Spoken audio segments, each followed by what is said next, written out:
Hi friends, welcome to my channel. APPSC Group 2 Mains Model Papers. Paper 1 Andhra Pradesh History and Indian Constitution Part 8 ముఖ్యమైన ప్రశ్నలు మరియు సమాధానాలను ఈరోజు మనం ఈ వీడియోలో తెలుసుకుందాం. ఈ వీడియోని స్కిప్ చేయకుండా పూర్తి వరకు తప్పకుండా చూడండి. ఈ వీడియో మీకు ఉపయోగపడినట్లయితే తప్పకుండా ఒక లైక్ అండ్ సబ్స్క్రైబ్ చేసుకోవడం మాత్రం మర్చిపోదు ఫ్రెండ్స్. Question number 111. ఈ క్రింది రాష్ట్రాలకు గిరిజన సంక్షేమ శాఖ మంత్రిని కలిగి ఉండాలనే రాజ్యాంగపరమైన ఆవశ్యకత ఉంది. ఆన్సర్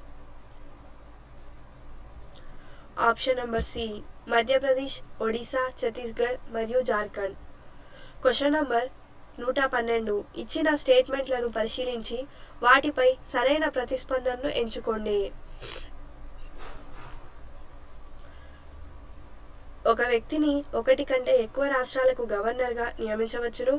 2. భారత కన్సాలిడేటెడ్ ఫండ్లో గవర్నర్ జీతం వసూలు చేయబడుతుంది. 3. గవర్నర్ జీతాన్ని సంబంధిత రాష్ట్రాలు పంచుకుంటాయి. 4. గవర్నర్ జీతం రాష్ట్రపతి చెప్పిన రాష్ట్రంచే చెల్లిస్తారు. ఆన్సర్ ఆప్షన్ నంబర్ సి 1 మరియు 3 మాత్రమే సరైనవి.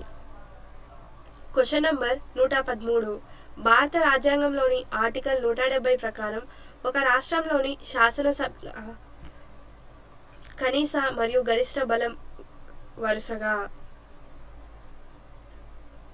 ఆన్సర్ ఆప్షన్ నంబర్ డి 60 మరియు 500. Question number 114. శాసనసభ సభ్యుడు కావడానికి కనీస వయస్సు ఎంత? ఆన్సర్ ఆప్షన్ నెంబర్ డి 25 సంవత్సరాలు. Question number 115. క్రింది ఏ కేటగిరీ కేసుల్లో భారత సుప్రీంకోర్టుకు నిర్ణయం తీసుకునే అధికారం ఉంది? 1. చట్టం లేదా వాస్తవం గురించిన ప్రశ్న రాష్ట్రపతి చేసిన సూచన. 2. రాజ్యాంగం యొక్క వివరణతో కూడిన కేసు. 3. సాధారణ ప్రాముఖ్యత కలిగిన చట్టం యొక్క గణనీయమైన ప్రశ్నకు సంబంధించిన కేసు. 4. ఏదైనా చట్టం యొక్క రాజ్యాంగబద్ధ సవాలు చేయబడిన కేసు. ఆన్సర్ ఆప్షన్ నెంబర్ డి 2, 3 మరియు 4.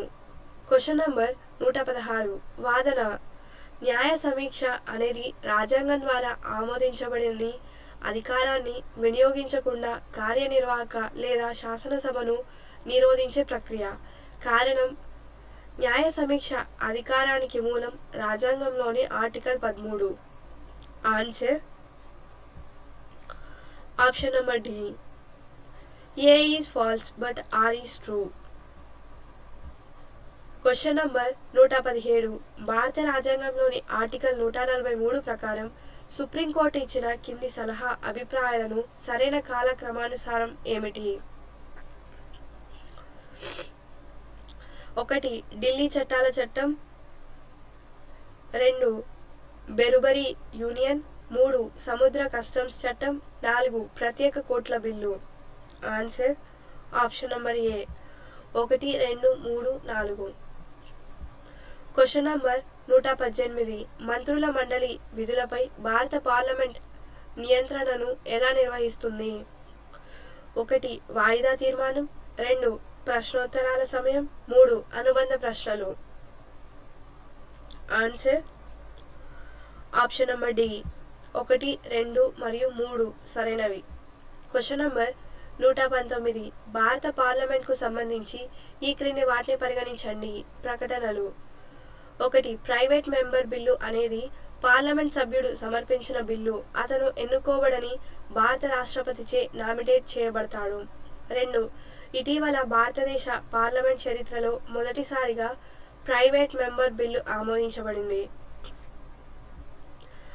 Answer option number 4 neither 1 or 2.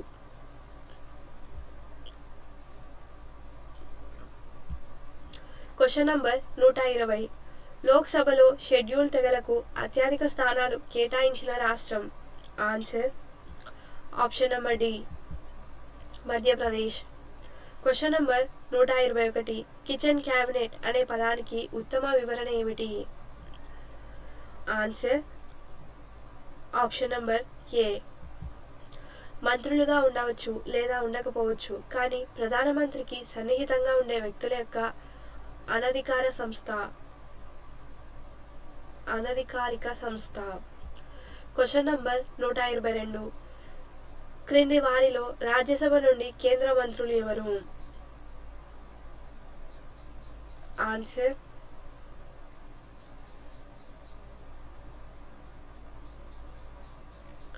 Option number A. 1 and 4 మాత్రమే.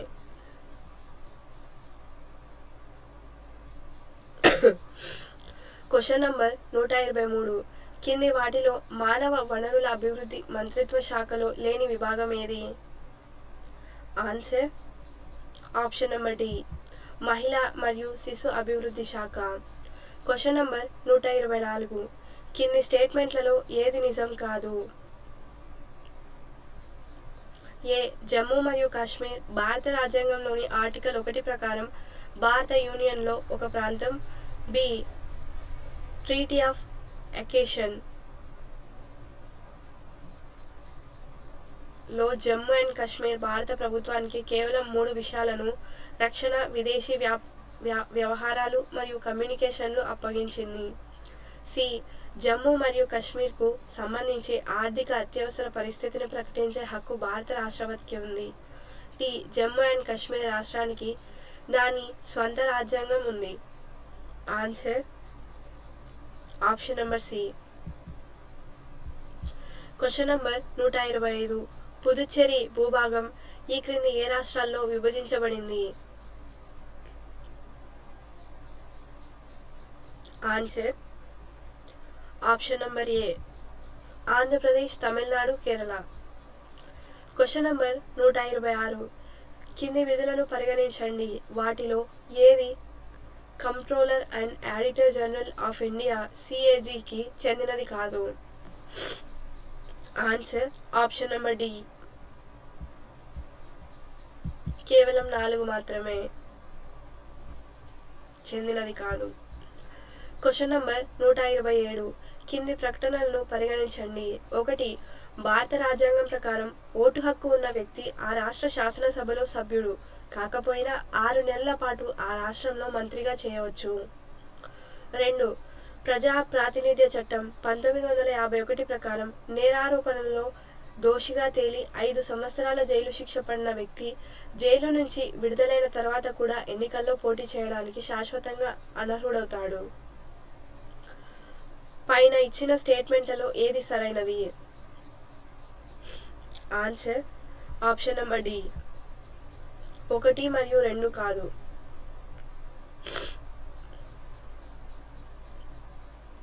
Question number 128. రాష్ట్రపతి ఈ క్రింది విధులను ఏజీకి అప్పగించారు. 1. భారత ప్రభుత్వానికి సంబంధించిన సర్వోన్నత న్యాయస్థానంలో అన్ని కేసులలో భారత ప్రభుత్వం తరపున హాజరు కావటానికి. 2.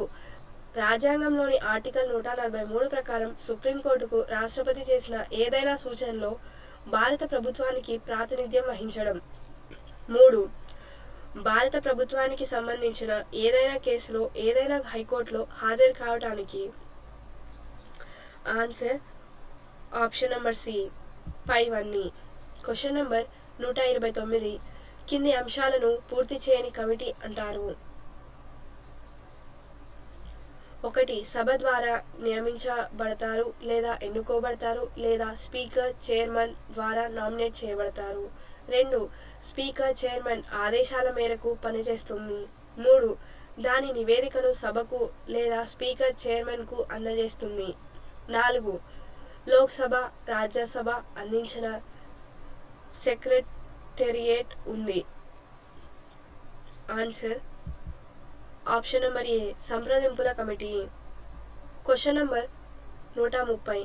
కింది వాటిలో ఏది 73వ మరియు 74వ సవరణ చట్టాల మధ్య వ్యత్యాసాన్ని ఉత్తమంగా వివరిస్తుంది? ఆన్సర్ ఆప్షన్ నంబర్ ఏ. 73వ సవరణ చట్టం గ్రామీణ భారతదేశంలో పంచాయతీరాజ్ వ్యవస్థను మరియు 74వ సవరణ చట్టం పట్టణ భారతదేశంలో మున్సిపాలిటీ వ్యవస్థను ప్రవేశపెట్టింది. Thanks for watching. Subscribe my channel for more videos.